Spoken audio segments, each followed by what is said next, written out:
This is Talk of the Town, a weekly program featuring community events happening in and around Northeast Michigan. With your host, Bradley Summers. And get the latest from Alpena Community College with ACC President Dr. Don McMaster. And now, today's Talk of the Town.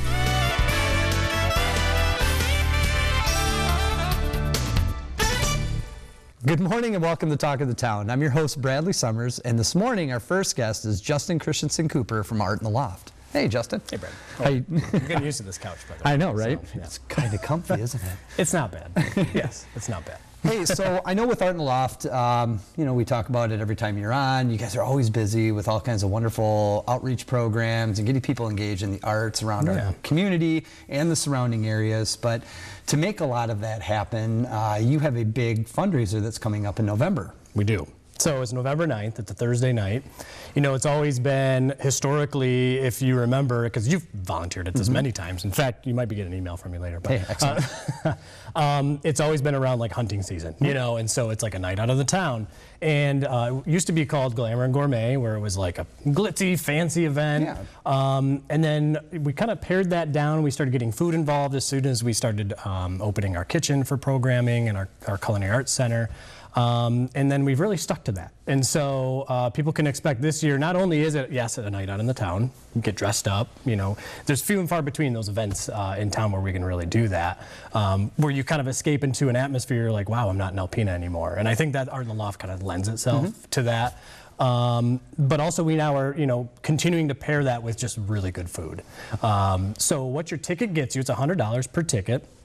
And we used to have different varying levels of tickets you could buy. We scratched all that this year, and it's $100 a ticket, flat rate. But what that gets you is gets you drink tickets for the night, it gets you your food and tasting tickets, and your chance to bid and auction on all these kind of amazing packages that we get from our community members. As you can relate, you know, we really do rely on our community for those donations, and so then we can in turn offer these one-of-a-kind experiences to our clientele that come up to these types of events that really you can't get anywhere else. So it's atmosphere, it's food, it's one-of-a-kind bidding and auction items, and we package that all into like 2.5 hours.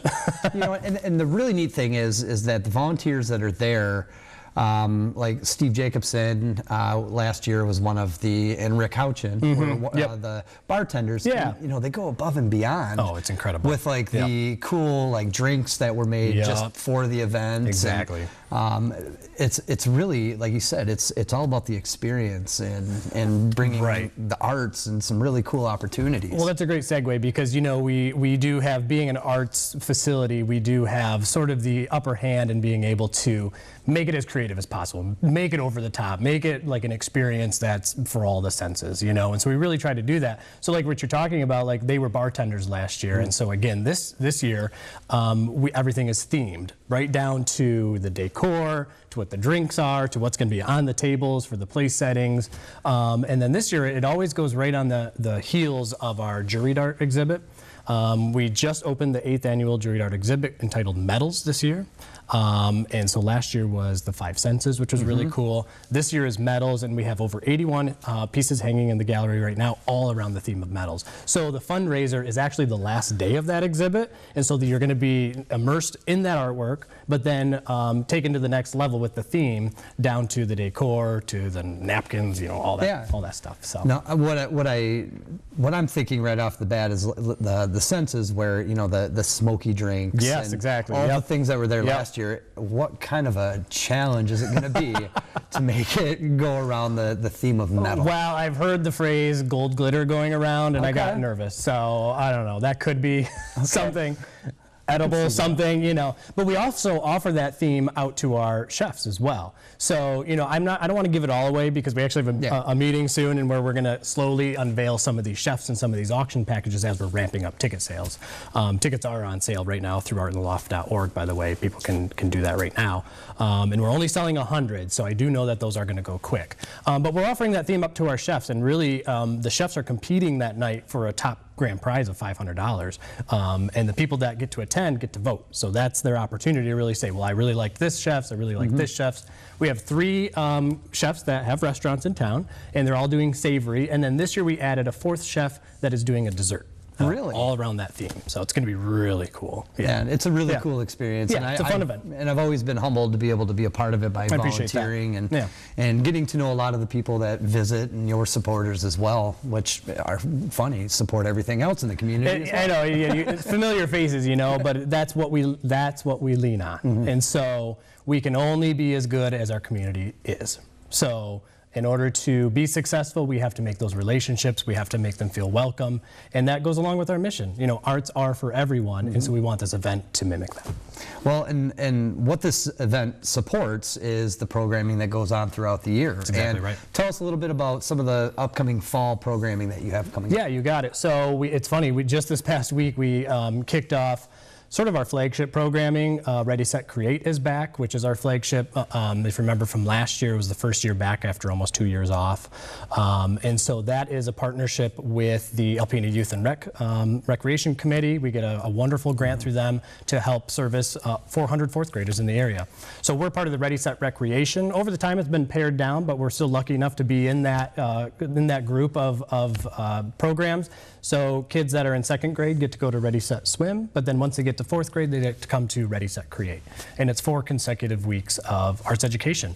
This year, it's all themed around Michigan history, and so we're basing the 3 projects that they do over those 4 weeks all around Michigan history. And what the great thing is that aligns with their curriculum that's happening in the classroom. So it's a partnership not just with grants and funders, but administration from the schools, the teachers have to have buy-in because they're leaving their classroom for up to 2 hours at a time because you got the bus ride, the time there, and the ride back to take it out of their classroom and be a part of Art in the Loft, and we're really fortunate for that. It's incredible too how supportive the schools have been to opening themselves up to offering more curriculum from outreach programs. Right. Especially with Art in the Loft, it's just it's a great opportunity for those kids to get up there and see, how they can express themselves and that creativity and get that out of them. Well, and that's the first question we ask them when they're all sitting down getting kind of the lay of the land. We say, how many people have been here? How many students have been here before? And we might, over time, it has grown substantially, but we maybe get half up of the hands up, and then the other half is just like, right? Just kind of taking in the space, because that's the effect we want it to have. And these are the future artists and the future of our community. That's exactly right. The more we can do to support them, the better it is. Love that. Well, thank you so much for being here today. It always goes by super fast. I know. But look forward to helping out, and good luck in November on your fundraiser. Appreciate that. Thank you. Stay tuned after the break for Hope Shores Alliance. Welcome back, everyone. Our next guests are from Hope Shores Alliance here in Alpena. First, we have Val Williams and Connie Fluharty. How are you doing today? I'd say I'm doing pretty well. Good. Well, thank you both for being here. I know you have some really exciting things coming up. We had talked in the previous segment with Justin about the need for fundraisers and how important they are, the support that individuals show in this community, because it helps all the nonprofits in our community do all the wonderful things that we want to do and outreach and reach the people that we want to reach. And I know Hope Shores Alliance is no different from any other ones. And I know how important your upcoming fundraiser that's coming up on October 20th. Yes. Tell us a little bit about it. Yeah, so on October 20th, we're having our annual Bowl-a-thon, or we've come to call it the Bowling for Hope event. And that is our largest single fundraiser that we have every year. So it raises the most amount of revenue for us, which, as you said, all nonprofits in northern Michigan are just in dire need right now of funding. And so it's very important that we connect to the community and also just kind of find a place for us to talk more about our mission and remind people of why we're asking for support. So the event usually fills the house, and we have most of the lanes spoken for, but we do have about 5 left right now. So it's a good opportunity for people who have never been to our bowling event to come and show your support. This year we have a costume component, so we're asking folks to help us put together our squad against violence. It's totally optional. If people don't want to participate in that part, they don't have to. But if they do, they could win one of these really amazing trophies that I brought to showcase today. And we'll have some spirit awards happening. And for the teams who aren't participating in the costume contest, we still have prizes and trophies for the top bowlers. And then just like other local bowling events, we have the scoring component where your score is 100% determined by the amount of funds that that you're bringing in for donations. So you start out with whatever that is. If you bring in $1,000, you start with $1,000 on the board for your score. So if you're not a great bowler, that's good for you. And then, yeah. And then if you continue to bowl, you can bring that score up. So if your buddy brought in 1,000 and you only brought in 500, then you need to bowl like a 500, or your team needs to bring that up for you. So you have a better chance of winning. You don't need to be a good bowler. So it's a good way, again, like I said, to connect back to why it's important to support us. And then we also will get to raise some of that revenue for the very much needed services that we have in this community. Yeah, and you know, the bowling fundraisers are so much fun. They are. You know, they're just, it's a great way for families, and you know, anyone of any age can show up and, of course, support a great cause and have a lot of fun while doing it. Yeah. And it's always cool, like you said, you know, with the monetary donations too, and how it helps your score. It's really cool to see, you know, people that do it, or they put their own spin on things and make it your own. And that is definitely a really cool idea that I haven't heard of. Yeah, we did that with another nonprofit that I worked with years ago, and it's just it helps people see it as an opportunity for them to get involved in something that normally wouldn't be in their wheelhouse. Yeah. You know, I could never bowl in a competition, but I might get a trophy if I raise money for Hope Shores. So. And then the costume contest part of it, now, is that something that is like superheroes, or can you dress like, you know, Halloween costumes or anything? Yeah, I mean, we have a superhero suggestion where we're saying we're putting together our squads against violence, but your superhero costume could be Super Pumpkin Man, I don't know. So we could have some squads that are taking a trophy for the costume contest that aren't your typical superhero costume. So it's optional, whatever people want to make it. Awesome. And the event starts at 5:15 is registration. Yep. The event starts at 6. Yep, 6 o'clock, Friday, October 20th. And as soon as folks register, we'll get them to their lane. They can start practicing. We have some door prize tickets that we'll be passing out, so everybody leaves with a prize. We're doing some 50-50 raffles. We have some t-shirts that we're gonna have on display there as well, and just some really cool ways to connect with us. And our board of directors, actually, I wanna give a shout out to them. They have signed up this year to bowl and raise funds for the agency. Awesome. And I'm just really impressed with our board right now. They're super involved in getting out into the community and raising awareness and raising revenue. And I'm told they have costumes as well. So anybody who's bringing costumes, you might wanna really bring it, because they are right into it this year. So it'll be really cool to see. And then some other organizations that have signed up. The Alpena Police Department has signed up to bowl.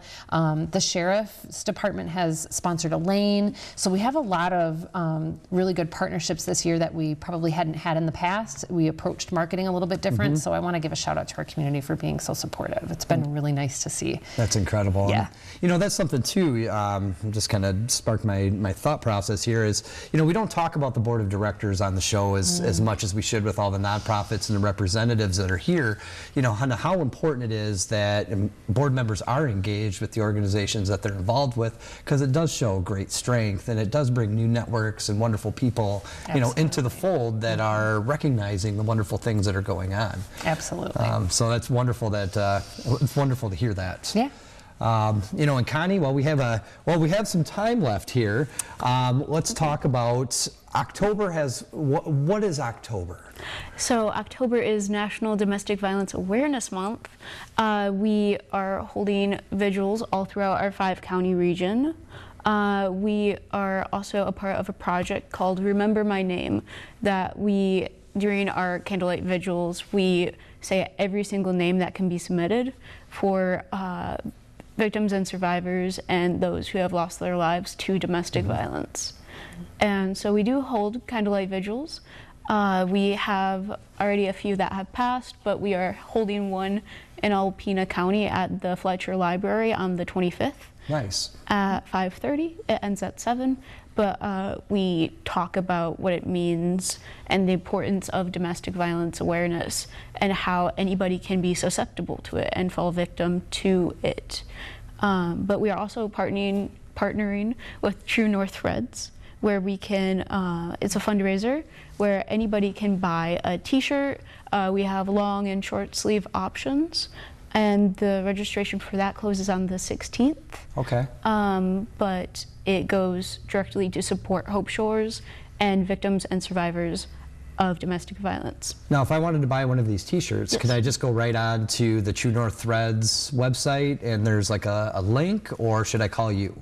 You should actually go to our Facebook page. Okay. Anything that we talk about today, any updates that we have, any amazing fundraisers we're going to do soon can be found absolutely on our Facebook page. Yeah, and your organization and your team does a wonderful job with updating social media and putting out the very relevant information. You do. You really do. I mean, there are some amazing things on there that, for, the recognition of the month with so many different things that are going on, you put so many resources out there. And, it helps people that may not know they have a voice, try to find that voice. And, and they see you, they see how engaged you are and with the candlelight vigils, and it's amazing because it breaks down barriers. And it allows people to call and to feel that support and to know who you are as an organization, especially when they're going through something as dire, as they are. And everything that you're doing, I know these fundraisers and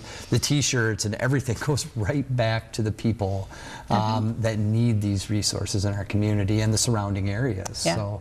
I always applaud you and your team, Val, and Connie. It's great to meet you today. You too. Because it's just there's so many wonderful things in this community, but there are so many more resources that more recognition gets more attention, and the more wonderful things that we're able to do. Yep. Definitely. But sorry, that was a lot to talk about. Thank you. There. No, I appreciate Welcome. I just appreciate that. I'm lucky to be able to get to sit here and to be able to talk to wonderful people like you, and and get to understand more of what's going on inside each one of these organizations. And it's tough to run nonprofits in our community, but with more support and with more resources, this community can only get better. That's right. So. But thank you both for being here today. Thank you. Connie, once again, very nice to meet you. You too. Val, I'll see you around. Yeah, you will. And thank you all for joining us today as we continue to learn about the wonderful world of nonprofits in our community. Stay tuned after the break for the ACC segment. Greetings, everyone, and welcome to Talk of the Town. I'm Dr. Don McMaster, president of Alpena Community College, and I'd like to take our time together today to talk about or reflect on a milestone event that happened this week at the college, a wonderful thing. And it's been 10 years since the Alpena Early College Partnership between APS and ACC was formed. And in that decade, many students, their families, both APS and ACC and the community have benefited from this visionary effort. And really integral to that, the development of it, is Joyce McCoy, who's still at APS, doing great work. Former Superintendent Brent Holcomb, Kristen Burles, Max Lindsay, who was Dean of Students at ACC for many years, a distinguished career. I was kind of on the periphery of it. I was not president at that time, but I was looped into it. It struck me as an innovative, good idea. And you'd be surprised at how many of those pop up. But this was one where it required quite a bit of detail work. It wasn't just a vision. It involves the state intimately, and the state has criteria that must be met for this to be okayed by them. And APS and ACC went down that road. We began offering early middle college coursework to students 10 years ago. So early middle college, for those of you who are not regular watchers, that is, students essentially would commit to that in their 10th grade year of high school. And then they would enter into that in their 11th grade. And so commonly, a student will maybe take one college class in their 11th grade year and take the rest APS courses. And that first class has always been speech, which I think is a very smart move. And then in their senior year, they'll maybe half and half ACC classes, half APS. And in their 13th year, the third year of the early middle college commitment, they're usually over on our campus and they're taking as many classes as they can or want to, and then they have one class remaining over at APS. So it's kind of a 3-year immersion into community college life. And you know, people often, I think, wonder, you know, how does this work financially? How is it that the students and their parents can get college courses for free? It's a fair question. During the entire 3 years of the students' involvement and commitment and with APS, APS receives a foundation grant that they get for every student in their system from the state. So this helps them pay the bill to the college, and oftentimes there's some left over for the student who's taking college classes. So what that means is, for ACC, we get a student, when the tuition and fees paid. For APS, they get state support for that student, especially for the 13th year. That's helpful. And then for the students and parents, that their tuition and fees are paid for. So this is, I think, a visionary, smart thing for the state to support. 10 years ago, it was very new, but it's spread around the state. I would say, though, this is significant, the model that was originated by the Alpena Early College, you know, thought leaders, the folks I mentioned earlier, that really is a model that people from around the state seek to emulate. I neglected to mention, on our end, on the college's end, Mike Colleen was very, very instrumental in this, our director of admissions. He is deeply knowledgeable about early middle college, as he is on all admissions things. But people, school districts around the state, now large and small, see this as a way to help students. And that's what K-12s do, and that's what we do. It can kind of get lost sometimes in the shuffle of things that don't really have to do with education. But bottom line, people are involved in K-12 and community college education to educate students. This is a wonderful tool. Let me just share with you some data. This is from Lori Nugent. Lori is the support person for APS and ACC. She helps the early middle college students, and that help takes many forms. And she's great at it. Prior to Lori, Lee Fitzpatrick did a similar role, and he was very, very good at it. And that helps. That helps students succeed. So here's the stats from the cohort number 7, spring of 23. So this would be the group that graduated last May, the most recent graduates. So Alpena Early College graduated 55 students in May of 2023. The total in aggregate number of credit hours those 55 students earned is 2,794 hours.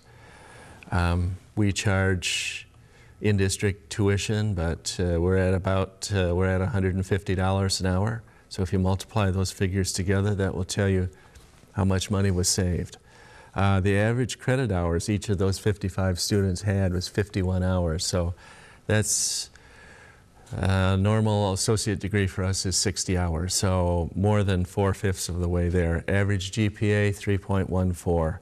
Total number of volunteer hours earned 12,476. This is part of the Alpena Early College.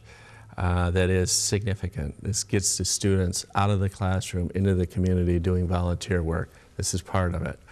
And then the average number of volunteer hours earned, that's from each student, 227. So in this classes that started in August, we have 61 new students, and that brings the 3-year current Alpena Early College Partnership to 162 students. So I want to thank APS. It was a wonderful event, and I want to thank the community. And thank you folks for watching Talk of the Town, and we'll see you again next week. This has been Talk of the Town with your hosts Bradley Summers and Dr. Don McMaster. For a list of community events taking place in Northeast Michigan, please visit our website at WBKB11.com and click on our community link. This has been a Thunder Bay Broadcasting Corporation production. All rights reserved.